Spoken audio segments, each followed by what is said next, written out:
নেতা আমার দিকে একটু খেয়াল রেখে। নিশ্চয়ই নিশ্চয়ই। শোনো, তোমরা যারা ব্যবসা বাণিজ্য করে দেশটাকে অগ্রগতির দিকে নিয়ে যাচ্ছ, উন্নতির দিকে নিয়ে যাচ্ছ, তারা কৃতি সন্তান। আর ওই যে কি একটা বুদ্ধিজীবী সমাজ বানিয়েছে, এই শুধু বড় বড় কথা আর আমাদের কাজের সমালোচনা, কিন্তু দেশের উন্নতির বেলায় ঠনঠনাঠন। নেতা, এই বুদ্ধিজীবীদের এই দেশ থেকে বাইর করে দেওয়া যায় না? ব্যাপারটা খুব কঠিন, তবে 1971 সালে একবার চেষ্টা করেছিল। সবাই মিলে আমরা করছিলাম, কিন্তু সাকসেস হইতে পারিনি। এখন করা যায় না নেতা? তবে চেষ্টা করতে হবে, চেষ্টা করতে হবে। শোনো আব্দুল সালাম, অনেকদিন হাঁটাহাঁটি হয় না তো, আজ প্রায় 22 জায়গায় হেঁটেছি, তাই গা হাত পা কেমন ম্যাচ ম্যাচ করছে। টিপে দেওয়ার জন্য কোনো লোকজন পাওয়া যাবে না? নেতা, আমি টিপে দেই। তুমি একটা গাধা, তোমার বুদ্ধি শুদ্ধি কিছু নেই। রাগ করলেন? রাগ করবো না, তোমার তো দেখি জ্ঞান বুদ্ধি কিছুই নেই।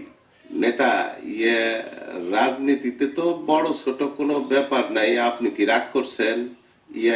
আমি তো আপনার 2-1 বছরের বড় হইতো পারি, তবু আপনি তো আমার চাইতে বড় নেতা। আমি তো আপনার পায়ে হাত দিতে পারি। আহা, গাধা কোথাকার, তুমি পায়ে হাত দেবে কেন? আচ্ছা, তোমাদের এখানে কোনো সুন্দরী যুবতী মেয়ে প্রাইমারি স্কুলে চাকরির জন্য অ্যাপ্লিকেশন করেনি? আর বলা লাগবে না, আমি বুঝে ফেলছি। বুঝতে পেরেছো?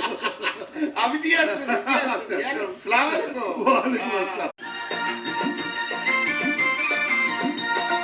এসব নিয়েই নাটক হবে, চোরেরা সব আটক হবে, এমন স্বপ্ন দেখছে সবাই, কেউ